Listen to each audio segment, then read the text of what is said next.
नमस्कार मित्रों, इससे पिछले वीडियो में हम व्यक्तिवाचक संज्ञा पढ़ रहे थे। आप ने देखा कि व्यक्तिवाचक संज्ञा जो है उसका विस्तार हमने चर्चा की थी कि बहुत सीमित होता है, एक व्यक्ति तक ही होता है। इसी कड़ी को हम आगे बढ़ाएंगे, इसी श्रृंखला में हम आगे चल रहे हैं। व्यक्तिवाचक संज्ञा के विस्तार को हम एक बार वापस शुरू से देखते हैं कि व्यक्तिवाचक संज्ञा का विस्तार कहाँ तक है, मतलब किन किन लोगों के नामों को, किन किन वस्तुओं के नामों को हम उसमें रख सकते हैं। देखिए, इस तरफ जो बताया जा रहा है कि इनके नाम, ये सब जैसे व्यक्ति शब्द जो है, व्यक्तियों के नाम व्यक्तिवाचक संज्ञा में आते हैं। जैसे राम, सीता है, मोहन है, सोहन है, अकबर है, अकरम है, ये सब नाम जो है ये व्यक्तिवाचक संज्ञा है। लेकिन व्यक्ति शब्द खुद जातिवाचक संज्ञा है। ऐसे ही देशों के नाम, सभी देशों के, सभी राष्ट्रों के नाम व्यक्तिवाचक संज्ञा है। जैसे भारत है, पाकिस्तान है, नेपाल है, चीन है, या अमेरिका है, या ब्रिटेन है, ये सब व्यक्तिवाचक संज्ञाएं हैं। लेकिन देश शब्द जातिवाचक है। राष्ट्रीय जातियों के नाम जैसे भारतीय है, अमेरिकी है, पाकिस्तानी है, ये सब व्यक्तिवाचक संज्ञाएं हैं। लेकिन राष्ट्रीय जाति शब्द स्वयं जातिवाचक है। नगर है, गांव है, राज्य है, जैसे राजस्थान, जैसे उत्तर प्रदेश, जैसे केरल, जैसे तमिलनाडु, है ना। जैसे गांव, किसी भी गांव का नाम ले लीजिए, किसी भी शहर का, जैसे बीकानेर, जोधपुर, जयपुर, दिल्ली, है ना। पुस्तकों के नाम, सभी पुस्तकों के नाम व्यक्तिवाचक होते हैं। जैसे रामचरितमानस, जैसे गोदान, जैसे भारतीय खोज आदि। समाचार पत्रों और पत्रिकाओं के नाम, जैसे राजस्थान पत्रिका, दैनिक भास्कर, दैनिक नवज्योति, द हिंदू, नवभारत टाइम्स, ये सब समाचार पत्रों के नाम व्यक्तिवाचक संज्ञा है। पत्रिकाओं के नाम जैसे सारिका है, या नई कविता है, या ज्ञानोदय है, ये सब पत्रिकाओं के नाम भी व्यक्तिवाचक संज्ञा के अंतर्गत आते हैं। दिनों, तिथियों, महीनों, वर्षों के नाम, जैसे दिन का नाम जैसे सोमवार, मंगलवार, बुधवार, ये व्यक्तिवाचक संज्ञा है। तिथियों के नाम जैसे प्रतिपदा, द्वितीया, तृतीया, चतुर्थी, पूर्णिमा, अमावस्या, ये भी व्यक्तिवाचक संज्ञा है। वर्षों के, संवत्सरों के नाम होते हैं, जैसे परिधावी संवत्सर है ना, या जैसे 2020 है, तो ये भी व्यक्तिवाचक संज्ञा है। ऐतिहासिक घटनाओं और युद्धों के नाम, ऐतिहासिक घटनाओं और युद्धों के नाम, ऐतिहासिक घटनाएं जैसे औद्योगिक क्रांति है, या असहयोग आंदोलन है, या हरित क्रांति है, तो इस तरह की जितनी भी ऐतिहासिक घटनाएं हैं वो सब व्यक्तिवाचक संज्ञाएं हैं। युद्धों के नाम जैसे पानीपत का युद्ध है, तराइन का युद्ध है, खानवा का युद्ध है, प्रथम विश्व युद्ध है, द्वितीय विश्व युद्ध है, ये सब भी व्यक्तिवाचक संज्ञा के अंतर्गत आएंगे। ग्रहों के नाम जैसे पृथ्वी है, सूर्य है, या मंगल है, या बुध है, ये सब भी व्यक्तिवाचक संज्ञाएं हैं। इसके अलावा नदियों, सागरों, महासागरों के नाम, नदियों के, सागरों के, महासागरों के जितने भी नाम हैं, चाहे गंगा है, यमुना है, सरस्वती है, नर्मदा है, कावेरी है, या सागरों के नाम है जैसे लाल सागर है, या अपने अरब सागर है, या बंगाल की खाड़ी है, या महासागरों के नाम जैसे हिंद महासागर है, प्रशांत महासागर है। पर्वतों के नाम ले लीजिए, पर्वतों के नाम जैसे हिमालय है, या अरावली है, ये सब व्यक्तिवाचक संज्ञाएं हैं। इनके अलावा एक महत्वपूर्ण जो बचता है, आप इसका स्क्रीनशॉट ले सकते हैं।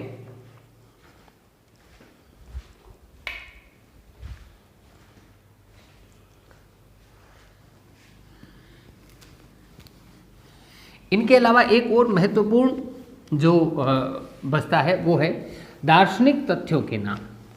दार्शनिक तथ्यों के नाम भी व्यक्तिवाचक संज्ञा के अंतर्गत आते हैं।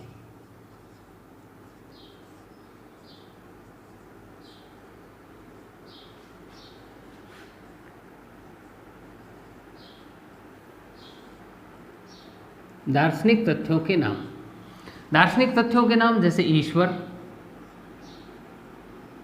जैसे भगवान, जैसे अल्लाह, जैसे ब्रह्म, जैसे प्रकृति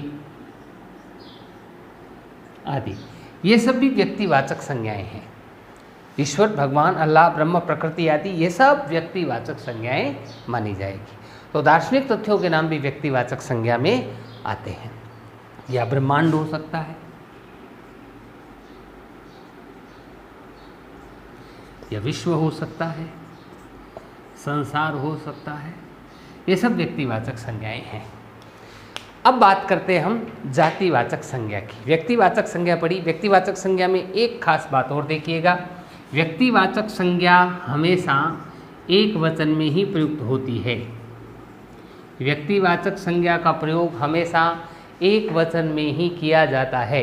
व्यक्तिवाचक संज्ञा का प्रयोग यदि हम एक वचन में न करके बहुवचन में करते हैं तो वो व्यक्तिवाचक संज्ञा नहीं रहेगी, फिर वो बहुवचन में प्रयोग करते ही जातिवाचक संज्ञा में बदल जाएगी। यदि व्यक्तिवाचक संज्ञा का प्रयोग एक वचन में न करके बहुवचन में किया जाए तो वो जातिवाचक संज्ञा में बदल जाती है। जैसे हम कहें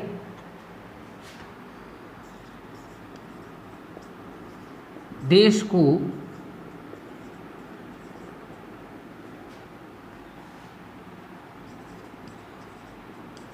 जयचंदों से अधिक खतरा है,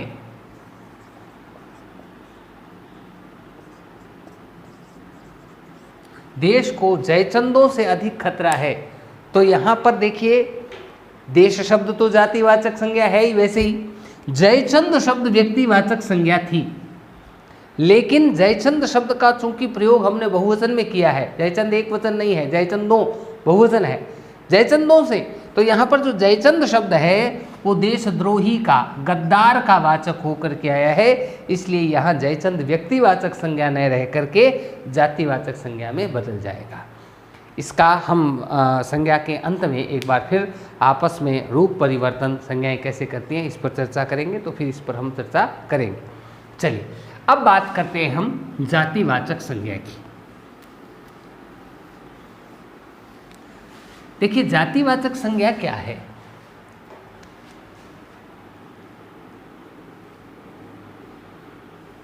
जातिवाचक संज्ञा, देखिए जैसे व्यक्तिवाचक संज्ञा में व्यक्ति शब्द जो था वो एक का वाचक था, ऐसे ही जातिवाचक संज्ञा में जाति शब्द जो है वो समान गुण धर्म पर आधारित एक समूह का वाचक है।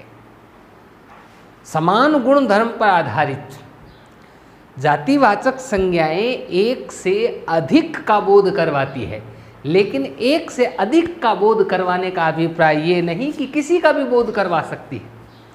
एक संज्ञा उसी गुण धर्म पर आधारित दूसरी वस्तु या व्यक्ति का बोध तो करवा सकती है, स्थान का बोध तो करवा सकती है, लेकिन दूसरे गुण धर्म पर आधारित व्यक्ति वस्तु स्थान का बोध नहीं करवा सकती। जैसे गाय शब्द जातिवाचक संज्ञा है, गाय शब्द जातिवाचक संज्ञा है, तो गाय यदि हम देखते हैं कि गली में गाय को देखा हमने दूसरी जगह जाकर के गौशाला में भी गाय को देखा, या हम दूसरे शहर में गए वहाँ पर भी गाय है, वो जो जंतु है, वो जो पशु है, उस पशु को हम गाय कह सकते हैं जिसमें गाय जैसे गुण धर्म हैं।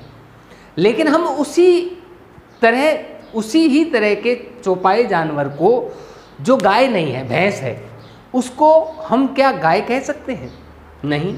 अब ये जातिवाचक संज्ञा जो गाय है इसका प्रयोग गायों के लिए तो किया जा सकता है, लेकिन उसी ही तरह के अन्य चौपाई जानवरों के लिए इस संज्ञा का प्रयोग नहीं किया जा सकता, क्योंकि उनमें इनके गुण धर्मों का अभाव है। ये समान गुण धर्म पर आधारित इस तरह के किसी भी जंतु के लिए गाय शब्द का प्रयोग किया जा सकता है, लेकिन बकरी या भैंस के लिए गाय शब्द का प्रयोग नहीं किया जा सकता। ये बात केवल गाय पर नहीं, सब पर लागू होती है। देखिए हम हवा लेने के लिए पंखे का प्रयोग करते हैं, पंखा चलता है, हवा देता है, गुण धर्म क्या है? हवा देना। अब ऐसा ही पंखा यदि हमने टेबल पर लगाया तो हमने उसको टेबल फैन कह दिया, लेकिन फैन तो है, पंखा तो वो भी है। हाथ से हवा लेने के लिए हमने जिस उपकरण का प्रयोग किया हमने उसको भी पंखा कहा, क्योंकि गुण धर्म तीनों के समान हैं।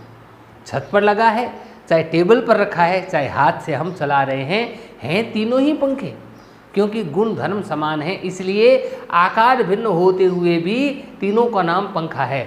लेकिन इससे भिन्न गुण धर्म वाले जो अन्य उपकरण होंगे, जैसे हमारे घर में फ्रिज रखा है, वो हवा नहीं देता, ठंडा करता है पदार्थों को लेकिन हवा नहीं देता, तो उसको हम पंखा या फैन नहीं कह सकते, क्योंकि गुण धर्म समान नहीं है। इसी तरह से आप घड़ी देख लीजिए, हाथ में पहनकर हम समय देखते हैं तो भी वो घड़ी है, दीवार पर हमने लगाई है तब भी वो घड़ी है, टेबल पर रखी है तब भी वो घड़ी है, हमें जगाने के लिए हमने अलार्म लगा करके रखा है तब भी वो घड़ी है। वो काम एक ही कर रही है, लेकिन उसके आकार प्रकार अलग अलग हैं। कोई दीवार पर लगाने वाली है, कोई टेबल पर रखने वाली है, कोई हाथ में बांधने वाली है, तो एक को हाथ घड़ी कह दिया, एक को दीवार घड़ी कह दिया, एक को टेबल घड़ी कह दिया, है वो सब घड़ी, क्योंकि समय बताना ही उनका गुण धर्म है। इस तरह से समान गुण धर्म वाले एक पूरे समूह के लिए जिस संज्ञा का प्रयोग किया जाता है उसे हम जातिवाचक संज्ञा कहते हैं। ये गुण धर्म पर आधारित होती है, इसीलिए ये सार्थक होती है। व्यक्तिवाचक संज्ञाएं गुण धर्म पर आधारित नहीं होने के कारण ही निरर्थक होती है। मैंने व्यक्तिवाचक संज्ञा की विशेषता में बताया था, व्यक्तिवाचक संज्ञाएं निरर्थक होती हैं और जातिवाचक संज्ञाएं सार्थक होती हैं। क्यों होती हैं? क्योंकि ये गुण धर्म पर आधारित होती है। चलिए, तो जातिवाचक संज्ञा की परिभाषा समझ में आई आपके। समान गुण धर्म वाले एक पूरे समूह के लिए जिस संज्ञा का प्रयोग किया जा सकता है वह संज्ञा कहलाती है जातिवाचक संज्ञा। यद्यपि ये एकवचन बहुवचन दोनों में प्रयुक्त होती है, इसका प्रयोग एकवचन में भी हो सकता है, बहुवचन में भी हो सकता है। जैसे गाय, गायें, गायों, है ना, बैल, बैलों, भैंस, भैंसों, इनका प्रयोग बकरी, बकरियों, है ना, मनुष्य, मनुष्यों, है ना, शहर, शहरों, देश, देशों, जातिवाचक संज्ञाओं का एक वचन बहुवचन दोनों में प्रयोग किया जा सकता है। तो समान गुण धर्म वाला एक पूरी जो जाति है, एक पूरा जो समूह है, उसके लिए इस संज्ञा का प्रयोग किया जा सकता है। एक है तो एक वचन का, ज़्यादा है तो बहुवचन का प्रयोग कर सकते हैं। चलिए, तो जातिवाचक संज्ञाओं की विशेषता क्या होगी? एक तो ये कि ये सार्थक होती है, दूसरा ये कि इनका विस्तार बहुत अधिक होता है। विस्तार अधिक क्यों होता है? क्योंकि मैंने पहले भी बताया था व्यक्तिवाचक संज्ञा के समय भी कि जातिवाचक संज्ञाओं का प्रयोग हम जन्म से लेकर मृत्यु तक करते हैं। जातिवाचक संज्ञाएं सीमित नहीं हैं, असीमित हैं, अनंत हैं। इनका कोई अंत नहीं कि इतनी ही संज्ञाएं हैं। बहुत सारी संज्ञाएं हैं जो हम जन्म के समय से, जन्म के बाद जब सीखना प्रारंभ करते हैं तब से लेकर के मृत्यु तक हम लगातार उन संज्ञाओं का प्रयोग करते रहते हैं। जातिवाचक संज्ञाएं हम कभी भी उपयोग से बाहर नहीं करते और ये पूरी एक जाति का बोध करवाती है। ये भी विस्तार का कारण है कि इसका विस्तार अधिक होता है। चलिए, अब बात करें जातिवाचक संज्ञा के विस्तार पर। जातिवाचक संज्ञा का विस्तार क्या क्या है? देखिए, जातिवाचक संज्ञा के विस्तार में सबसे पहले लेते हैं हम पशु पक्षियों के नाम।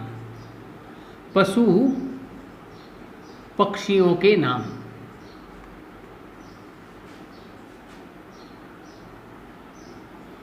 पशु पक्षियों के नाम का मतलब अभी मैंने बहुत सारे उदाहरण दिए, जैसे गाय है, भैंस है, या बकरी है, या घोड़ा है ना।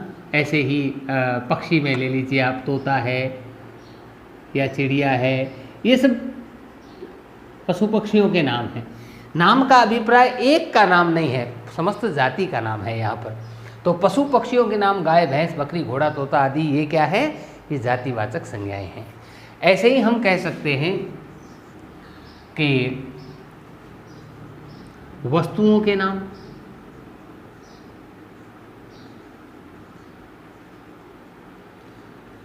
देखिए संसार में जहाँ हमारी दृष्टि जाए वहाँ कुछ न कुछ हमें दिखाई देता है। वो वस्तु जो आप देखो वो वस्तु जातिवाचक संज्ञा है। कुर्सी है, जातिवाचक संज्ञा है। डस्टर है, जातिवाचक संज्ञा है। बोर्ड है, जातिवाचक संज्ञा है। लाइट है, जातिवाचक संज्ञा है। दरवाज़ा है, जातिवाचक संज्ञा है। मोबाइल है, जातिवाचक संज्ञा है। जहाँ तक आपकी दृष्टि जाती है। बस इतना करना है कि इन वस्तुओं में से उन वस्तुओं को बाहर निकाल दीजिए जिनकी गिनती नहीं की जा सकती, जिनकी गणना संभव नहीं है। वे वस्तुएं हम जातिवाचक संज्ञा में न रखकर उनका एक अलग ग्रुप बनाएंगे जिनका की गणना नहीं हो सकती लेकिन नापतोल किया जा सकता है, उनको हम द्रव्यवाचक संज्ञा में रख लेंगे।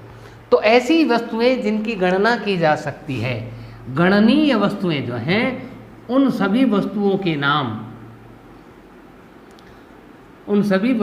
नाम गणनीय वस्तुओं के नाम किसके अंतर्गत आएंगे? जातिवाचक संज्ञा के अंतर्गत आएंगे। आगे देखते हैं हम प्राकृतिक आपदाओं के नाम।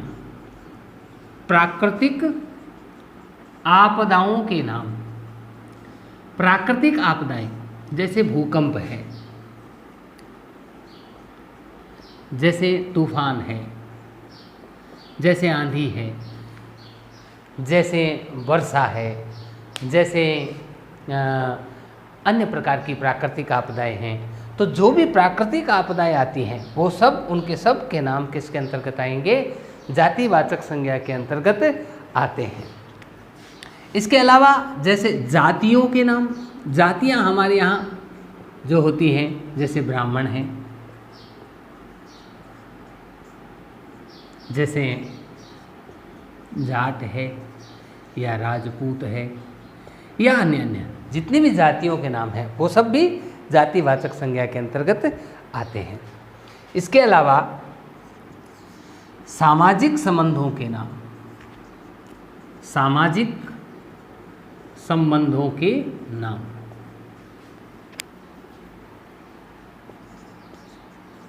सामाजिक संबंधों के नाम में जैसे माता है, जैसे पिता है, जैसे भाई है, जैसे बहन है, पति है, पत्नी है, ननद है, सास है, देवर है, जेठ है ना, साला है, साली है, ये सब जितने भी सामाजिक संबंध हैं, मित्र है, ये सारे के सारे सामाजिक संबंध जो हैं वो जातिवाचक संज्ञाएं हैं। अंगों के नाम, हमारे शरीर के जो अंग हैं, अंगों के नाम भी जातिवाचक संज्ञा के अंतर्गत आते हैं। हाथ है, पैर है, नाक है, कान है,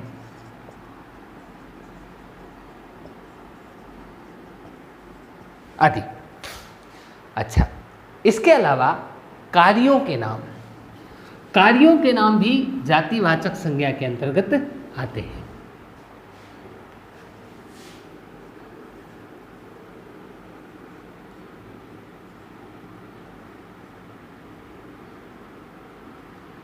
कार्यों के नाम जैसे लुहार, जैसे सुथार, जैसे कुम्हार, जैसे चित्रकार।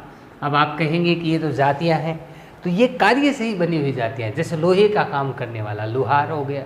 बाद में यद्यपि काम न भी करें तो जाति फिक्स हो जाती है, लेकिन ये जाति जो निर्मित हुई वो कार्य से हुई थी। ये शब्द निर्मित हुआ कार्य से। जैसे चित्रकार, जैसे पत्रकार, जैसे साहित्यकार। अब तक ये कार्यों के नाम जातियों के रूप में नहीं आए हैं। पत्रकार, चित्रकार, साहित्यकार जातियां नहीं बनी हैं, लेकिन हो सकता है आगे समय में कभी ये भी जातियां बन जाए, जैसे ये बनी। तो जातियों के नाम भी जातिवाचक संज्ञा के अंतर्गत आते हैं। एक अंतिम देख लें, पदों के नाम, पदों के नाम। पद, अब पद जितने भी पद आपको आप देखते हैं, जैसे सबसे ऊपर पद हमारे यहाँ होता है राष्ट्रपति। तो राष्ट्रपति एक पद है, ये भी जातिवाचक संज्ञा है। प्रधानमंत्री या अध्यापक या डॉक्टर या चपरासी, ये सब पद हैं और सभी पदों के नाम जातिवाचक संज्ञा के अंतर्गत आते हैं। तो जातिवाचक संज्ञा का विस्तार बहुत बड़ा है। ये तो हमने कुछ उदाहरण स्वरूप ही यहाँ लिखे हैं। सभी जातिवाचक संज्ञाओं को लिखना संभव भी नहीं है। जातिवाचक संज्ञाओं का विस्तार बहुत बड़ा है। इसमें भी हम देखते हैं कि वस्तुओं के नाम जो हमने लिखा था उसमें वस्तुओं के नाम अनंत हो जाते हैं, जातियों के नाम अनंत हो जाते हैं, सामाजिक संबंधों के नाम भी कितने हैं, हैं? पदों के नाम भी कितने हैं, सब थोड़ी लिखे जा सकते हैं, कार्यों के नाम बहुत सारे हैं। तो इस प्रकार से जितने भी हम विस्तार देखते हैं अधिकांशतः वो जातिवाचक संज्ञा का ही विस्तार होता है। जातिवाचक संज्ञाएं सार्थक भी होती हैं और जातिवाचक संज्ञाओं का एक वचन और बहुवचन दोनों में प्रयोग किया जा सकता है। जातिवाचक संज्ञाएं एक वचन में भी प्रयुक्त होती हैं और बहुवचन में भी प्रयुक्त होती हैं। अगली संज्ञा अपनी होगी द्रव्यवाचक संज्ञा, वो हम अगली क्लास में पढ़ेंगे। एक बार फिर से मैं आपको बता दूं कि संज्ञा, सर्वनाम, विशेषण आदि सभी टॉपिक जो है वो यहाँ इन क्लासों में मैं पढ़ाऊँगा। आप इसका फ़ायदा लेते रहिए, इसका लाभ लीजिए और चैनल को सब्सक्राइब करना, लाइक करना न भूलें और अपने साथियों को भी कहें कि वो भी इसका लाभ लें। धन्यवाद।